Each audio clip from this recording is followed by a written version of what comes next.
താമരശ്ശേരിയിൽ വിദ്യാർത്ഥികൾ തമ്മിലുണ്ടായ സംഘർഷത്തിൽ അതീവ ഗുരുതരമായി പരുക്കേറ്റ് ചികിത്സയിലായിരുന്ന വിദ്യാർത്ഥി മരിച്ചു.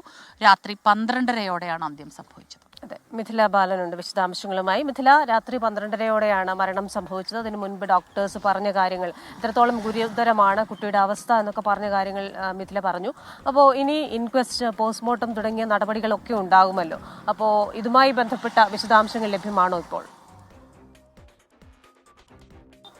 ഋഷിന സൂചിപ്പിച്ചതുപോലെ തന്നെ 12:30-ക്കാണ് ഈ കുട്ടിയുടെ മരണം സംഭവിച്ചത്. ഇനിയിപ്പോൾ പോസ്റ്റ്മോർട്ടം, ഇൻക്വസ്റ്റ്, പോസ്റ്റ്മോർട്ടം നടപടികളാണ് നടക്കേണ്ടത്. 9 മണിയോടെ ആണ് സാധാരണ കോഴിക്കോട് മെഡിക്കൽ കോളേജ് ആശുപത്രിയിൽ പോസ്റ്റ്മോർട്ടം ആരംഭിക്കുക.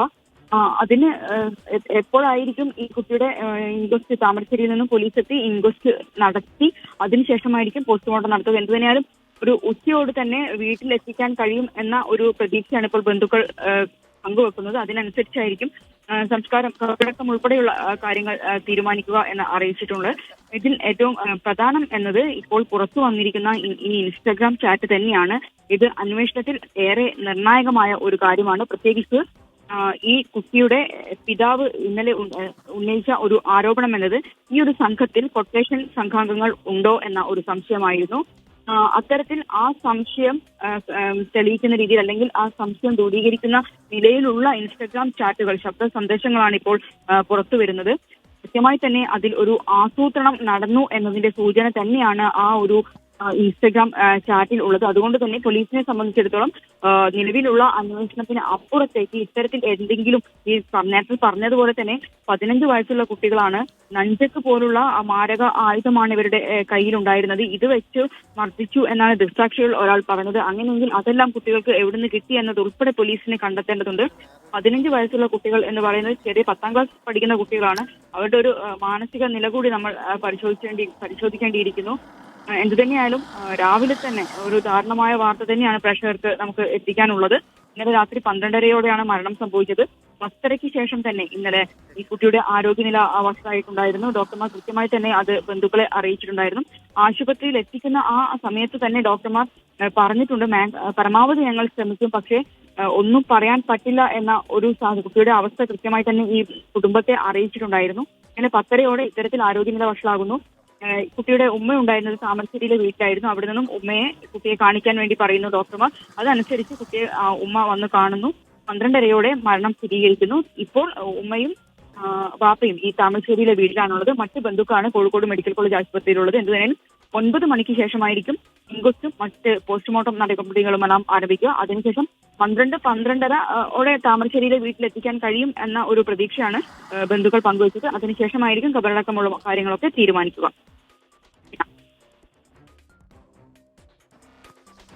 അതെ, മിഥില ബാലനാണ് വിവരങ്ങൾ നൽകിക്കൊണ്ടിരിക്കുന്നത്. മിഥില പറഞ്ഞതുപോലെ ഇൻക്വസ്റ്റ് നടപടികൾ പൂർത്തിയാകേണ്ടതുണ്ട്, പോസ്റ്റ്മോർട്ടം നടത്തണം, അതുപോലെയുള്ള നിയമ നടപടികളുണ്ട്, അതെല്ലാം പൂർത്തിയാക്കേണ്ടതുണ്ട്. പക്ഷെ ഏറ്റവും പ്രധാനം ഈ വിദ്യാർത്ഥിയുടെ ചലനമറ്റ ശരീരം വീട്ടിലേക്ക് എത്തിക്കുമ്പോഴുള്ള ഒരു അവസ്ഥയെക്കുറിച്ചാണ് ഞാൻ ആലോചിക്കുന്നത്. സ്കൂളിലേക്ക് മിടുക്കനായി ചിരിച്ചു കളിച്ച് എല്ലാ ദിവസവും പോയിക്കൊണ്ടിരുന്ന മകൻ്റെ ചേതനയറ്റ ശരീരം എത്തുമ്പോഴുണ്ടാകുന്ന ആ ഒരു വല്ലാത്ത സങ്കടവും വേദനയും ഒക്കെ തന്നെ. ഒപ്പം തന്നെ ഈ സംഘർഷത്തിൽ ഉണ്ടായിരുന്ന പല വിദ്യാർത്ഥികളുണ്ടായിരുന്നു. 2-3 ഇടങ്ങളിലായാണ് ഈ സംഘടനം പല പ്രാവശ്യമായി നടന്നിരുന്നത്. അപ്പോൾ ഈ വിദ്യാർത്ഥികളെല്ലാം ഇതിൽ ഉള്ളതാണ്. അവരുടെ മാതാപിതാക്കളൊക്കെ വല്ലാതെ വേദനിക്കുന്നുണ്ടാകും. കാരണം ഇതുപോലുള്ള അക്രമങ്ങളിലൊക്കെ മക്കൾ ചെന്നുപെടും എന്ന് കരുതിയല്ലോ വളർത്തിക്കൊണ്ടുവരുന്നത്. അപ്പോൾ അവരുടെ എല്ലാം വീടുകളിൽ ഇതേ വേദനയുണ്ടാകും. ഈ മരണവാർത്ത അവരെയും വല്ലാതെ വേദനിപ്പിക്കും. എങ്ങനെയെങ്കിലും ആ വിദ്യാർത്ഥിയുടെ ജീവൻ രക്ഷിക്കാൻ കഴിഞ്ഞേക്കുമെന്ന പ്രതീക്ഷയുണ്ടായിരുന്നു. ഇന്നലെ അർദ്ധരാത്രി 12:30-ഓടെ ആ പ്രതീക്ഷ പൊലിഞ്ഞുപോയിരിക്കുകയാണ്. മിഥില, ഇതിൻ്റെ നിയമ നടപടികൾ അത് പോലീസിൻ്റെ ഏതെങ്കിലും തരത്തിലുള്ള, ഇപ്പോൾ ഈ രാവിലെ തന്നെ നമ്മൾ നേരത്തെ പറഞ്ഞതുപോലെ ഇൻക്വസ്റ്റ് ഉണ്ട്, പോസ്റ്റ്മോർട്ടം ഉണ്ട്. അപ്പോൾ പോലീസിൻ്റെ ആളുകൾ അവിടേക്ക് എത്തിയിട്ടുണ്ടോ? നേരം വെളുത്തു വരുന്നേ ഉള്ളൂ എങ്കിൽ കൂടിയും ഇത്തരമൊരു വിവരം വരുമ്പോൾ അവിടെ അതുപോലെയുള്ള നിയമ നടപടികൾ എത്രയും പെട്ടെന്ന് തന്നെ നീക്കേണ്ടതുണ്ട്. അപ്പോൾ അതുപോലെ ആരെങ്കിലും അവിടെ എത്തിയിട്ടുണ്ടോ? ഈ കേസ് നടപടികൾ ഏത് രീതിയിലാകും പോകുക എന്നുള്ളതിൽ എന്തെങ്കിലും പുതിയ വിവരം ലഭിക്കുന്നുണ്ടോ? സ്മിത, നിലവിൽ 9 മണിയോടെ ആയിരിക്കും ഇൻക്വസ്റ്റ് നടപടി ആരംഭിക്കുക. അതിന് കണക്കാക്കി താമരശ്ശേരിയിൽ നിന്നുള്ള പോലീസ് കോഴിക്കോട് മെഡിക്കൽ കോളേജ് ആശുപത്രിയിലെത്തും. നിയമ നടപടി എന്നത് 15 വയസ്സുള്ള കുട്ടികളാണ്. അതുകൊണ്ട് തന്നെ ജുവനൈൽ ജസ്റ്റിസ് ആക്ട് പ്രകാരമുള്ള ഒരു നടപടിയിലേക്കാകും പോവുക. കൂടുതൽ വകുപ്പുകൾ ചുമത്തിയേക്കും. പ്രത്യേകിച്ച് മരണം സംഭവിച്ച സാഹചര്യത്തിൽ കൂടുതൽ വകുപ്പുകൾ ചുമത്തിയേക്കും. നിലവിൽ കൂടുതൽ കുട്ടികളുടെ മൊഴിയെടുക്കേണ്ടതുണ്ട്. അവിടെ ഉണ്ടായിരുന്ന ദൃക്സാക്ഷികളുടെ മൊഴിയെടുക്കേണ്ടതുണ്ട്. ഇന്നലെ പരമാവധി വിവരങ്ങൾ ഇന്നലെ തന്നെ പോലീസ് ശേഖരിച്ചിട്ടുണ്ടായിരുന്നു. ഏറ്റവും സുപ്രധാനം എന്നത് ഇതിലുള്ള CCTV ദൃശ്യങ്ങളാണ്. ആ CCTV ദൃശ്യങ്ങൾ ഉൾപ്പെടെ വേറെ മൊബൈൽ ദൃശ്യങ്ങൾ ഉൾപ്പെടെ പോലീസ് ഇന്നലെ തന്നെ ശേഖരിച്ചിട്ടുണ്ട്. എന്ത് തന്നെയാലും നിലവിൽ ഇപ്പോൾ അതിന്റെ അന്വേഷണം ഊർജിതമായി പുരോഗമിച്ചുകൊണ്ടിരിക്കുകയാണ്.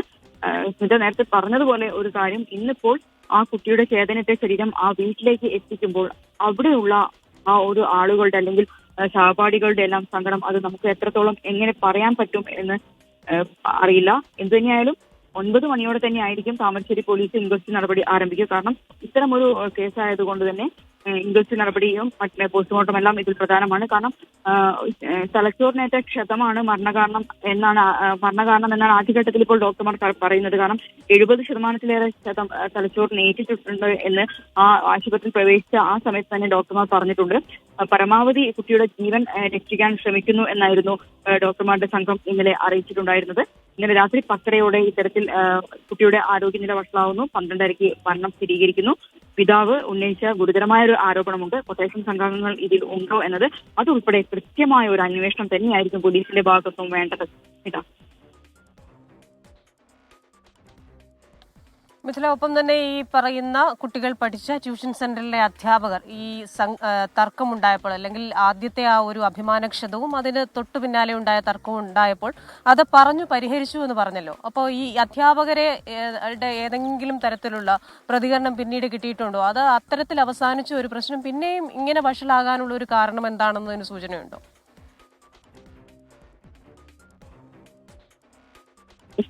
കൃഷ്ണ, നിലവിൽ അവിടെ നടന്ന സെൻഡ് ഓഫ്, അതിനിടെ നടന്ന പരിപാടി, അതാണ് ഈ ഒരു തർക്കത്തിന് കാരണം. പിന്നീട് ഈ പ്രശ്നം അവിടെ പറഞ്ഞു പരിഹരിക്കപ്പെട്ടു. പക്ഷേ കുട്ടികൾ തമ്മിലുള്ള ആ ഒരു തർക്കം, അധ്യാപകർ ഇടപെട്ട പ്രശ്നം തൽക്കാലത്തേക്ക് പരിഹരിച്ചെങ്കിലും കുട്ടികൾ തമ്മിലുള്ള പ്രശ്നം പരിഹരിക്കപ്പെട്ടിട്ടില്ല എന്നതിന്റെ സൂചന തന്നെയാണ് പിന്നീട് നടന്ന വലിയൊരു സംഘർഷം. പക്ഷേ അതിൽ ഇനിയിപ്പോൾ ഞാൻ നേരത്തെ സൂചിപ്പിച്ചതുപോലെ തന്നെ എന്താണ് അവിടെ സംഭവിച്ചത് എന്ന ഒരു കൃത്യമായ ഒരു മൊഴി പോലീസിന്റെ ആയിരിക്കും ഈ അധ്യാപകർ കൊടുക്കുക. ഇന്ന് രാവിലെ ഇത്തരത്തിലായിരിക്കും ഇവർ പ്രതികരിക്കുക എന്നൊന്നും നമുക്ക് അറിയില്ല. എന്ന് തന്നെയാലും രാവിലെ നമ്മൾ അവരുടെ പ്രതികരണം എന്ത് തന്നെയാലും തേടും. നിലവിലിപ്പോൾ ഇതിൽ പ്രധാനം എന്നത് ഈ കേസിന്റെ അന്വേഷണം തന്നെയാണ്. ഏത് തരത്തിൽ ഈ പിതാവ് ഉന്നയിച്ച ആരോപണം ഗുരുതരമാണ്. അത് അങ്ങനെയെങ്കിൽ കൊട്ടേഷൻ സംഘാംഗങ്ങൾ ഇതിൽ ഉണ്ടെങ്കിൽ അത് വലിയ രീതിയിൽ ഈ ഒരു കേസ് അന്വേഷണത്തിൽ ബാധിക്കും. കാരണം ഏതെങ്കിലും രീതിയിൽ ഈ താമരശ്ശേരി ഭാഗത്തൊക്കെ വലിയ രീതിയിലുള്ള കൊട്ടേഷൻ സംഘങ്ങൾ ഉള്ള ഒരു സ്ഥലം കൂടിയാണ് ആ ഒരു പ്രദേശം എന്നത്. അപ്പോൾ അത്തരത്തിൽ ആരുടെയെങ്കിലും പങ്ക് ഇതിലുണ്ടോ? പ്രത്യേകിച്ച് ഈ കുട്ടികളിൽ ഒരാളുടെ കയ്യിൽ മാരകായുധം ഉണ്ട് എന്ന് ഈ ഒരു ദൃക്സാക്ഷി പറഞ്ഞ സാഹചര്യത്തിൽ കൂടി അതുകൂടി പോലീസിനെ പരിശോധിക്കേണ്ടതുണ്ട്. 9 മണിക്കായിരിക്കും ഇൻക്വസ്റ്റ് നടപടി ആരംഭിക്കുക. അതിനുശേഷം പോസ്റ്റ്മോർട്ടം 12:30 താമരശ്ശേരിയിലെ വീട്ടിൽ മൃതദേഹം എത്തിക്കാൻ കഴിയും എന്ന ഒരു കാര്യം തന്നെയാണ് കുടുംബം അല്പസമയം മുമ്പ് നമ്മളടുത്ത് പറഞ്ഞത്. അതിനുശേഷമായിരിക്കും സംസ്കാരം ഉൾപ്പെടെയുള്ള മറ്റ് കാര്യങ്ങളിലേക്ക് കടക്കുക. ഇതിൽ ഇപ്പോൾ പ്രധാനം ഏറ്റവും പുറത്തു വരുന്ന വാർത്ത എന്നത് ഈ ഒരു ഇൻസ്റ്റഗ്രാം ചാറ്റ് ശബ്ദ സന്ദേശം എന്നത് തന്നെയാണ്. കൃത്യമായി തന്നെ ഒരു ആസൂത്രണം. ക്രിസ്റ്റിനെ ചോദിച്ചൊരു ചോദ്യത്തിലേക്ക് വരികയാണെങ്കിൽ അധ്യാപകർ ഈ പ്രശ്നം പരിഹരിക്കാൻ ശ്രമിച്ചു, പക്ഷേ ആ പ്രശ്നം അവിടെ അവസാനിച്ചില്ല എന്നതിന്റെ കൃത്യമായ സൂചന തന്നെയാണ് ഈ ആസൂത്രണവും ഇപ്പോൾ പുറത്തു വന്നിട്ടുള്ള ഇൻസ്റ്റഗ്രാം ചാറ്റും. ശരി, മിഥില ബാലനാണ് വിവരങ്ങൾ നൽകിക്കൊണ്ടിരിക്കുന്നത്. നമുക്കൊപ്പം അഭിജിത്ത് മുഴക്കുന്നുകൂടി ചേരുന്നുണ്ട് ടെലിഫോൺ ലൈനിൽ. അഭിജിത്ത്, ഈ ഇൻസ്റ്റഗ്രാം ചാറ്റിന്റെ കൂടുതൽ വിവരങ്ങൾ അഭിജിത്ത് ഇപ്പോൾ പുറത്തുവിട്ടുവല്ലോ. അപ്പോൾ അതിൽ നിന്ന് തന്നെ നമുക്ക് മനസ്സിലാക്കാൻ കഴിയുന്നുണ്ട് ഈ ഒരു വിദ്യാർത്ഥിയെ തന്നെ ഉന്നം വച്ചിരുന്നുവെന്നും അതിൽ അവർക്കൊരു കുറ്റബോധമോ അങ്ങനെ ഒന്നുമില്ല എന്നും. അപ്പോൾ ഈ മിഥില പറഞ്ഞ ഒരു കാര്യമുണ്ട്, അതുകൂടി കൂട്ടി വായിക്കേണ്ടിയിരിക്കുന്നു എന്ന് തോന്നുന്നു. ഈ കൊട്ടേഷൻ ടീമൊക്കെ അവിടെ കൂടുതലുള്ള ഒരു സ്ഥലമാണ്. കുട്ടികൾക്ക് ഇത്തരം കാര്യങ്ങളൊക്കെ നമ്മുടെ പ്രേക്ഷകർ കുറേ പേര് സന്ദേശങ്ങൾ അയക്കുന്നുണ്ട്. ഇതൊന്നും പുതിയ കുട്ടികൾക്ക് ആരും പഠിപ്പിച്ചു കൊടുക്കേണ്ടതില്ല. അവർ പല മാധ്യമങ്ങളിൽ നിന്ന്, മാധ്യമങ്ങൾ എന്ന് പറഞ്ഞാൽ പലതരം മാധ്യമങ്ങളെ അവർ കുറ്റപ്പെടുത്തുന്നുണ്ട്. അപ്പോൾ നമുക്കത് മുഴുവനുമായി അങ്ങനെ ജനറലൈസ് ചെയ്ത് പറയാൻ കഴിയില്ല. എങ്കിൽ പോലും അങ്ങനെയുള്ള അവസരങ്ങളൊക്കെ ഉണ്ട്. പിന്നെ എന്തിനും മുതിർന്നവരുടെ അക്രമികളുടെ മാർഗനിർദ്ദേശം അവർക്ക് വേണം എന്നുള്ള രീതിയിൽ. പക്ഷേ ഇത് കേട്ടാൽ ഈ അഭിജിത്ത് മുഴക്കുന്ന് നമുക്കൊപ്പം ചേരും. ക്രിസ്റ്റിന, ഈ ഒരു ശബ്ദ സന്ദേശം ഇൻസ്റ്റഗ്രാമിന്റെ ആ കൂടുതൽ വിവരങ്ങൾ കേട്ടാൽ നമുക്ക് 15 വയസ്സുള്ള ഒരു കുട്ടി പറയുന്നത് പോലെയല്ല യഥാർത്ഥത്തിൽ തോന്നുക. പക്ഷെ ആ ശബ്ദം കുട്ടിയുടെ തന്നെയാണ്, വിദ്യാർത്ഥികളുടെ ശബ്ദം മാത്രമല്ല ഓന് എന്ന് പറയുന്ന നമ്മുടെ കുട്ടികൾ അവരുടെ ആ കൂട്ടത്തിൽ നിന്നുള്ള ആൾക്കാരുടേതാണെന്ന് നമുക്ക് മനസ്സിലാവും. അപ്പൊ നമ്മൾ ആത്യന്തികമായിട്ട് ചിന്തിച്ചു കഴിഞ്ഞാൽ ഇന്നത്തെ ദിവസത്തിന്റെ ഒരു പ്രത്യേകതയുമായിട്ട് കൂടെ നമുക്ക് ഇതുപോലെ കണക്ട് ചെയ്യാൻ തോന്നും. ഇന്ന് ഐക്യരാഷ്ട്രസഭ വിവേചനരഹിത ദിവസമായി ആചരിക്കുന്ന ദിവസമാണ്.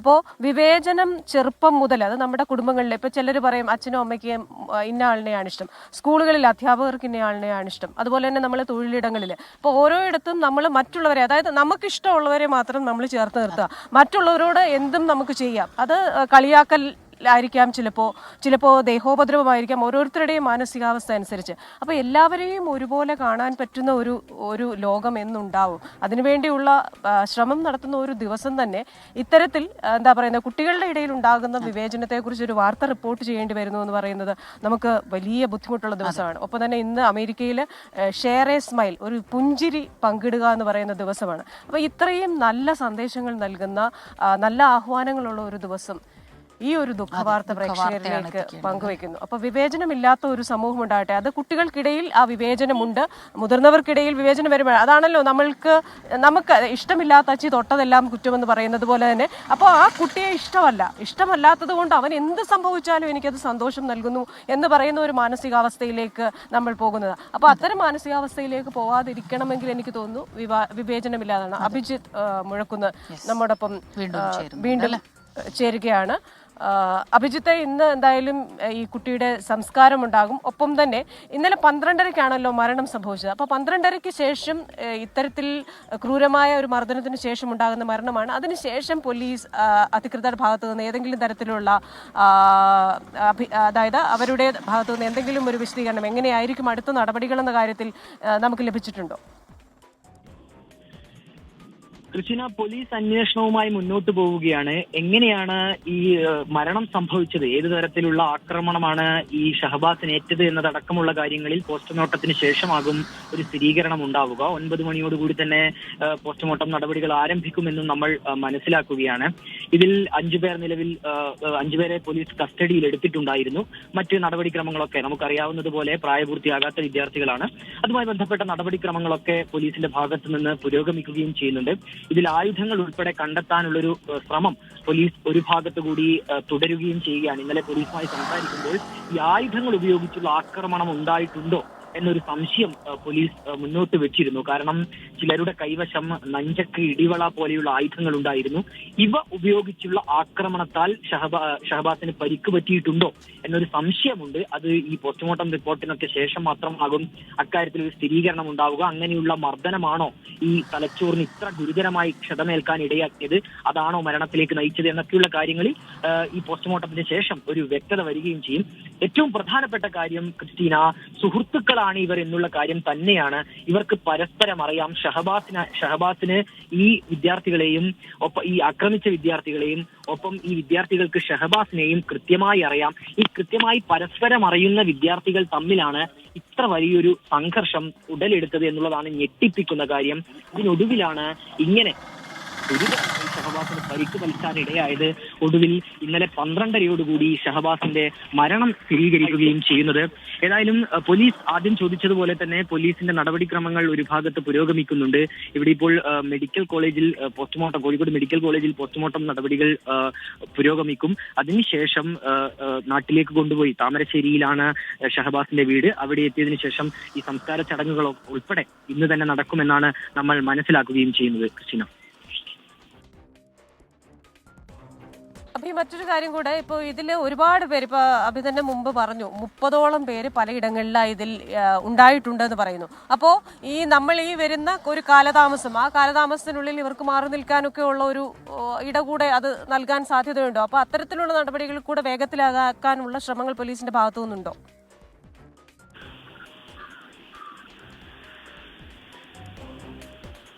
ക്രിസ്റ്റീന, ഇതിൽ ഏറ്റവും ഒടുവിൽ പുറത്തുവരുന്ന ചില വിവരങ്ങൾ ഈ പ്രതികൾക്കെതിരെ കൊലക്കുറ്റം ചുമത്തും എന്നുള്ളത് തന്നെയാണ്. ഇവർ വിദ്യാർത്ഥികളാണ്, പ്രായപൂർത്തിയാകാത്തവരാണ്. പക്ഷേ കൊലപാതകം നടന്ന സാഹചര്യത്തിൽ ഒരു കൊലക്കുറ്റം എന്ന വകുപ്പ് കൂടി ഇവർക്കെതിരെ ചുമത്തും എന്നുള്ളതാണ് ഒടുവിൽ ലഭിക്കുന്ന വിവരം. അതുമായി ബന്ധപ്പെട്ട നടപടിക്രമങ്ങളിലേക്ക് പോലീസ് നീങ്ങുകയാണ്.